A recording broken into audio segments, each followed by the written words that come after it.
کلم چې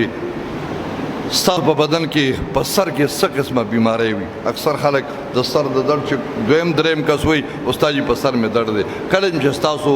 د سر درد وي یا ویښته وځي د سر مرۍ نه بره چې ستا په بدن سر کې څومره فرق دی د فرض مانځنه وروستو دا لاس راواله په دې تندي باندې کېده په یو ساه باندې یا قویو یا قویو یا قویو دا په یو ساه باندې ووایه د مرۍ نه بره د سر چې څومره بیماری دي الله ځکه یا قویو دا د الله نوم دی او د په یو ساه باندې یا قویو وځل ووایه د سر خشکي د سر درد د سر چې څومره تکلیفونه دي د فرض مانځنه وروستو تندي باندې لاس کېده یا قویو او که د سترګو متعلق څه کمی وي نظر کم کېږي سترګو ته جال جلا دي نو د فرض مانځنه وروستو په یو ساه باندې 11 ځل دا تحفه سندلیه کې سندل بابا جي صاحب رحمت الله لیکلي دي چې په یو ساه باندې په دې ګوتو باندې یا نورو یا نورو یا نورو دا 11 ځل وایه په دې دواړو نوکانو باندې چوف کا سترګو باندې راکاږه الله رب العزت په د سترګو نظر حفاظت کی سترګو نظر به الله تیز کی د سترګو د بیمارونو دی الله حفاظت کی واخر دعوانا ان الحمد لله رب العالمين ربنا تقبل منا انك انت السميع العليم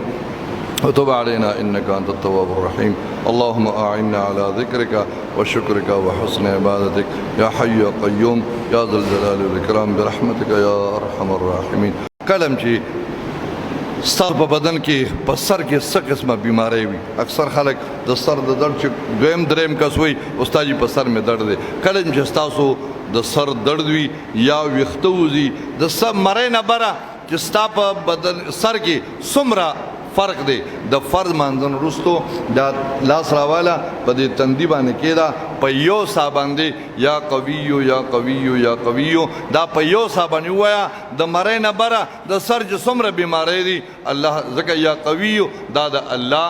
نوم دی او د په یو ساه باندې یا قویو وځل ووایه د سر خشکي د سر درد د سر چې څومره تکلیفونه دي د فرض مانځنه وروستو تندي باندې لاس کېده یا قویو او که د سترګو متعلق څه کمی وي نظر کم کېږي سترګو ته جال جلا دي نو د فرض مانځنه وروستو په یو ساه باندې 11 ځل دا تحفه سندلیه کې سندل بابا جي صاحب رحمت الله لیکلي دي چې په یو ساه باندې په دې ګوتو باندې یا نورو یا نورو یا نورو دا 11 ځل وایه په دې دواړو نوکانو باندې چوف کا سترګو باندې راکاږه الله رب العزت په د سترګو نظر حفاظت کی سترګو نظر به الله تیز کی د سترګو د بیمارونو دی الله حفاظت کی واخر دعوانا ان الحمد لله رب العالمين ربنا تقبل منا انك انت السميع العليم